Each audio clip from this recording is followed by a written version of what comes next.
साथ देता हूँ। और ये हमारी टीम भाई जिस तरह से पार्टी ने हमको टिकट दिया लड़ाने के लिए, हमारे प्रत्याशी पप्पू सिद्दीकी जी ने पर्चा दाखिल किया। उस दिन हम लोगों ने हजारों की संख्या में पर्चा दाखिल किया और कुछ घंटे बाद ऐसा एक समय था कि उस समय कम से कम आधे लोग हमारे निकल चुके थे लगभग, लेकिन 500 साथी महिंद्रा एजेंसी में इकट्ठा थे।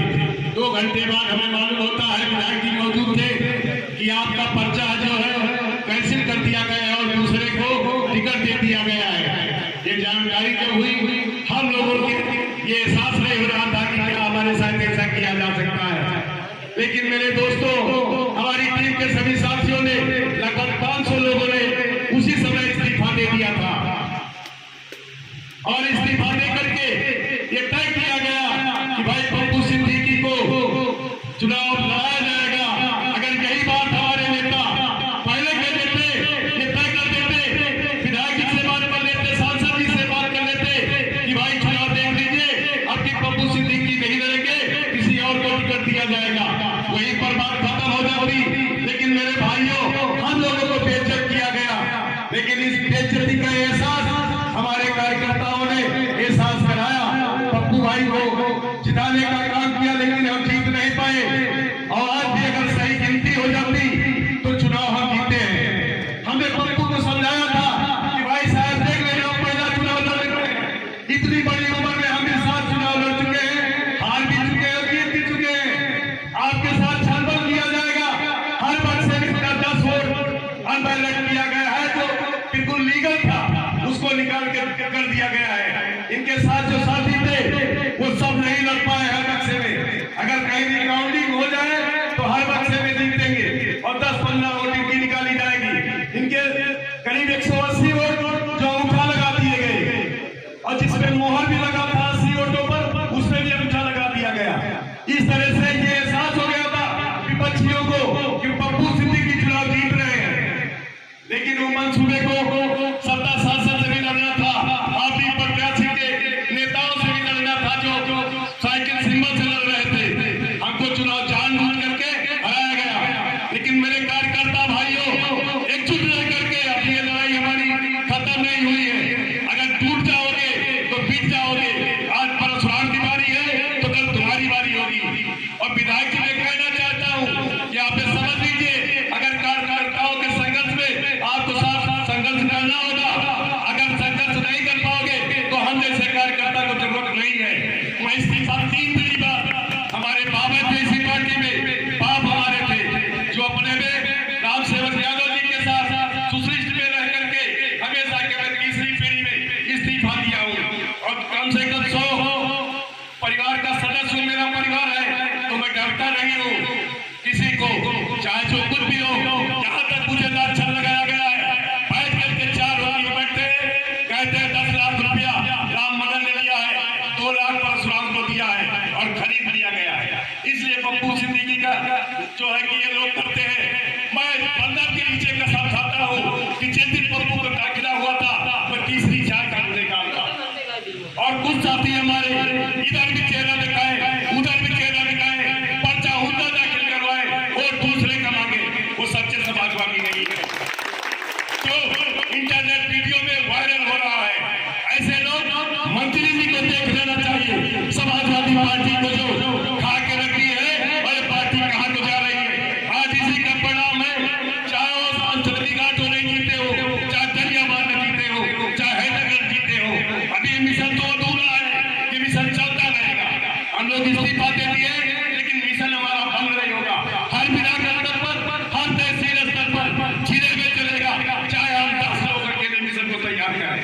हमारे मिशन के साथी विश्रामनाथ पासी जी हैं, हमारे मिशन के साथी नारायण मोदी जी हैं, राम नरेश वर्मा जी हैं। हम हिम्मत को हारने वाले नहीं है। हमारे साथी जो पदाधिकारी बने बैठे हैं, आज वो आने में कतराते हैं। ये कैसी बात है भाई? मिशन में साथ नहीं दे पाया, कतरा रहे हो और बात कर रहे हो जबकि ये भी नहीं चलेगा, चाहे हम 10 लोग बचे। तो मेरे दोस्तों, ये पप्पू सिद्दीकी की लड़ाई नहीं है, ये संगठन समाजवादी पार्टी परिवार की लड़ाई है।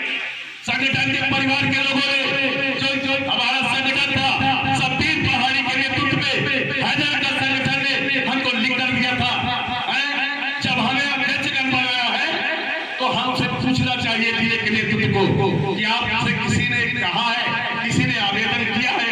जिले के संगठन एक नहीं बात पूछी गई। और हमें जब कोई भी कार्यक्रम होता है बुलाते हो 40 किलोमीटर दूर के दौड़े बाराबंकी को चले जाते हैं। जब टिकट देने की बारी आती है तो कोई मुझसे पूछा नहीं जाता है। और मेरे मित्रों इतने लोग बैठे हो, ये समझ लो कि तुम्हारे वो बनाए गए हमारे विपक्ष ने जो प्रभारी बनाए गए थे, कुछ लोग वो कहते हैं कि अब तो जो जितना कचरा था वो निकल गया है। उनकी औकात को बता देना है, चाहे वो पंछी लड़े चाहे प्रधानी लड़े। अगर संगठन हमारा मजबूत रहेगा उनके औकात को मालूम हो जाएगा कि संगठन क्या चीज है।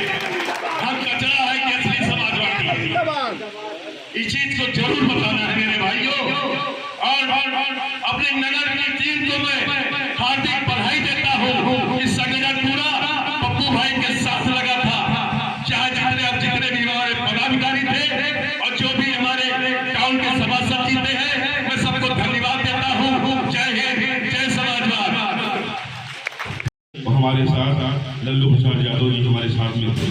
लल्लू प्रसाद यादव ने इशारा किया कि पप्पू अब कुछ बचा नहीं है, हम 10-20 वोट से जीतेंगे, लोगों को जीतने नहीं देंगे, हमको अपना सम्मान बचाना है तो हम लोग बाहर निकलेंगे। हम बाहर निकल लिए। बाहर निकलने के बाद हमारे दोस्तों ने फोन किया हम गाड़ी लेके आ रहे हैं। तो कहा गाड़ी की जरूरत नहीं है, हम पैदल आएंगे। हम हंसते हुए पैदल निकल लिए और रास्ते में लोग दुकान में बैठे थे, होटल में बैठे थे, सारे लोग बाहर निकल के हमारा विध्वंस स्वागत किया, ताड़ियों से मेरा स्वागत किया और कहे कि पप्पू आप चुनाव हारे नहीं हैं, चुनाव आप जीत के आए हैं और जीत के आए हैं। आप ऐसे ही आप लड़ते रहिए, हम लोग आपके साथ में रहे। हम गफलत में थे, लोगों ने हमको गुमराह किया कि पप्पू फाइट कहीं है ही नहीं है, एक नया लड़का है, ज़्यादा से ज़्यादा ये 100-200-300 खींच पाएगा। और उन्होंने ये भी कहा कि हिंदू समाज में आज तक इतनी वोट लेके कोई गया नहीं है, तो पप्पू कौन सी खेत की मूरी है जो इतना वोट निकाले गए। हम 976 वोटों से बहुमत से हम आगे चल रहे थे और उसके बाद वही हमारा विपक्षी समाजवादी का वो मात्र 76 वोटों चल रहा था। उसकी सांसें फूलने लगी कि अब हम चुनाव हारे। लेकिन जिस हिसाब से उसने अपना षड्यंत्र रचा था उसमें वो हल्का फुल्का कामयाब हुआ। लेकिन वो इस समय उसकी केवल हैदराबाद में थूथू हो रही है, केवल उसकी धोती हो रही है। और बाकी हैदराबाद जनता से हम मुलाकात भी किए, मिले, वो सब हमको गले, हमने हाथ मिलाना चाहा, वो हमारा हाथ नहीं मिलाए और हमको गले से लगा के रोने लगे। हमने बहुत बड़ी गलती की, भविष्य में ऐसा कुछ नहीं होगा, हम हमेशा आपके साथ खड़े मिलेंगे। अब हम जुमलेबाजी में काम नहीं आएंगे, जुमलेबाजी के चक्कर में नहीं मिलेंगे। धन्यवाद। इसमें अपनी बात और बहुत धन्यवाद भैया। मैंने पहले भी निवेदन किया था, पुनः कहता हूँ आपकी जिम्मेदारी बड़ी है, आप लोगों ने बहुत प्यार दिया है और इस प्यार को आप बरकरार रखिए। मूल कार्यकर्ता जो विचारधारा से जुड़े हुए कार्यकर्ता है, उनको मिटाने का, उनको मारने का, उनके साथ विश्वासघात करने का, उनकी पीठ पे छुरा फोड़ने का काम किया है वो समाजवादी को लगता ही नहीं। मैं उनको समाजवादी मानता भी नहीं हूँ। अगर समाजवादी विचारधारा से जुड़ा हुआ आदमी है तो जान दे देगा, लेकिन धोखा निकालेगा इसके साथ। धोखा इतना बड़ा हुआ, 2:30 बजे मैं वहाँ मौजूद था। 2:30 बजे क्योंकि आयु तो पहले से ही पर्चा दाखिल कर चुके थे ना एक बार के लिए। 2:30 बजे उनका पर्चा दाखिला होता है और आधे घंटे का समय बचता है। उसके बाद सिंबल वापसी तमाम कानूनी प्रक्रिया थी, जिसकी वजह से आप लोग सारे लोग जानते हैं कि पप्पू सिद्दीकी को मौका नहीं मिला। इससे पहले ये लोग बैठ भी सकते थे क्या? जिन लोगों ने भी टिकट करवाया सारे लोग आप जानते हैं, नाम नहीं लेना चाहता क्योंकि व्यवसायिक लोग हैं, कमाने वाले लोग हैं, देश को लूटने वाले लोग हैं। मैं उनको कब तक समाजवादी नहीं मानता। आपको होशियार और अलर्ट होने की जरूरत है। अगर आपने आगे का संघर्ष नहीं किया तो अंगोछा डाल के घूमते रहिए, आपकी सुनने वाला कोई नहीं, क्योंकि संगठन में दम होता है। मैं आपको एक घटना बता दूं, एक घटना के बाद बताने के बाद मैं अपनी बात को समाप्त करूंगा। चूंकि हमेशा मेरे साथ ये होता है कि पीछे से खींचा जाता है, रखिए तो इससे पहले मैं रख लूँ ज्यादा अच्छा रहेगा। बाबा हरिराम जी मेरे राजनीतिक गुरु हैं, मैं कभी फरन पर नहीं आया। हम लोगों ने समाज का निर्माण का काम किया है। बाबू हरिराम आज मंत्री पद पर होते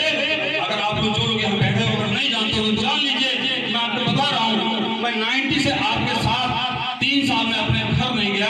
मैं घर पूरे हैदर की एक वैचारिक क्रांति यात्रा थी, आप जानते हैं। 1 महीना पूरा लगा, हम लोगों ने पूरा हैदर का भ्रमण किया था।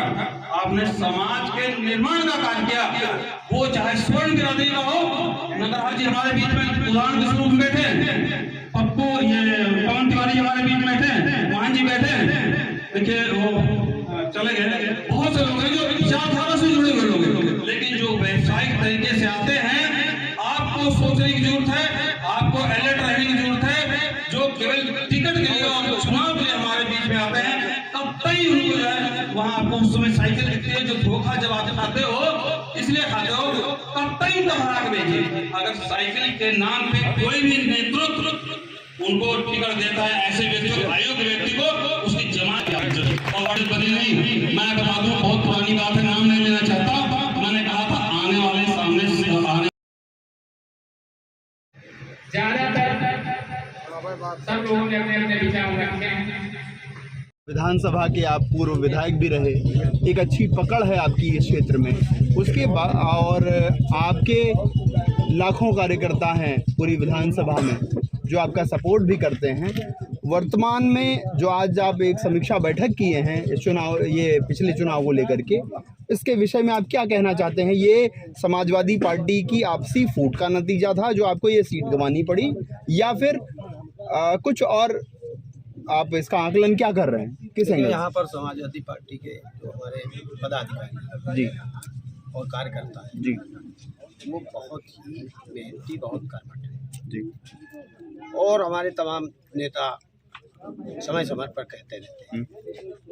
यहाँ पर कार्यकर्ताओं की बदौलत ही पार्टी आगे बढ़ी है जी, और यहीं के स्वर्गीय राम सेवक यादव जी, इसी धरती पर तमाम उनकी परिवार से ताल्लुक़ रखते हैं, पूरा चाहे जिस समाज का हो जी।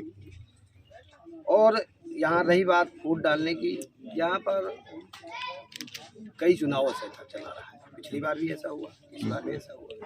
पिछली बार जब चुनाव लड़ाने चले और चुनाव लड़ा रहे थे तो एक बागी को लड़ा दिया गया और चुनाव हरा दिया गया। इस बार जब चुनाव लड़ाने चले और टिकट भी ले आए, दाखिला होने के बाद क्या प्रश्न कैंडिडेट बदलने, अगर बदलने था तो पहले बता देते, बात कर लेते कि पंचायत कर लेते कि किसे लड़ाना है, कौन बेहतर लड़ सकता है।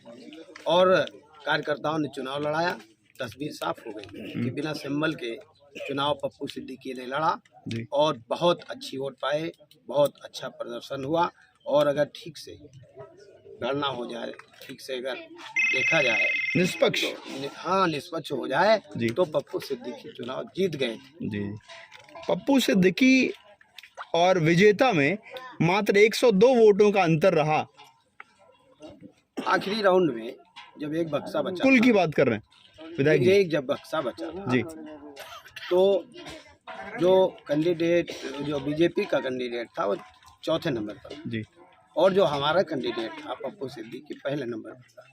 लेकिन एक ही में पता नहीं क्या हुआ, वहाँ पर तो गिनने वाले भी चले आए थे, एजेंट भी जी। अब चुनाव हो गया। खैर बड़ी अजीब सी बात है, मोहम्मद अयूब और पप्पू सिद्दीकी, आप समाजवादी पार्टी का समर्थन करते हैं और मोहम्मद अयूब समाजवादी पार्टी से उनको टिकट मिला और आपके जो निर्दलीय प्रत्याशी थे पप्पू सिद्दीकी, उनका वो पूरी तरह से विरोध कर रहे थे। समाज में कई अफवाहें भी फैलाए, ऐसा सूत्रों से जानकारी मिली हमें। अफवाह जिसका अब वो अफवाह मास्टर है जी, पिछली बार चुनाव लड़ गए और इसके पहले जी, जब से समाजवादी पार्टी है स्थापना हुई है, आज तक मैं दावा करता हूं कि जिसको समाजवादी पार्टी ने टिकट दिया है इस बार और चुनाव लड़ा अयूब, वो आज तक समाजवादी पार्टी को एक बार भी वोट नहीं दिया। आपके कहने का तात्पर्य है कि मोहम्मद अयूब पुत्र अब्दुल रशीद, जिनको इस चुनाव में 2137 वोट मिला है, केवल कुछ ही वोटों से वो हारे हैं और आपके प्रस्तावित निर्दलीय प्रत्याशी जिनको 2064 वोट मिला है, कोई बहुत बड़ा अंतर नहीं था। कहने का तात्पर्य ये है कि जीतने वाले दूसरे, तीसरे और चौथे नंबर के जो दो प्रत्याशी रहे, वो दोनों समाजवादी पार्टी का समर्थन कर रहे थे। एक को बागी का नाम दिया जा रहा है, आप उसको बागी का नाम दे रहे हैं जो समाजवादी पार्टी के टिकट पर चुनाव लड़ा। ऐसा है, जो कार्यकर्ता होते हैं जी वही सब कुछ होते हैं जी और अगर ये बागी होता जी तो पूरी हैदरगढ़ की समाजवादी पार्टी पप्पू सिद्दीकी के साथ न खड़ी होती। इसलिए पप्पू सिद्दीकी ही समाजवादी पार्टी के असली कार्यकर्ता थे। इनको चुनाव लड़ाया जाता तो 1000 प्लस वोटों से जीतकर आज सामने आते। धन्यवाद। ये हमारे साथ थे पूर्व विधायक हैदरगढ़, और हम आपको और भी जीते हुए और कुछ नज़दीकी अंतरों से हारे हुए प्रत्याशियों से मिलवाएंगे। धन्यवाद।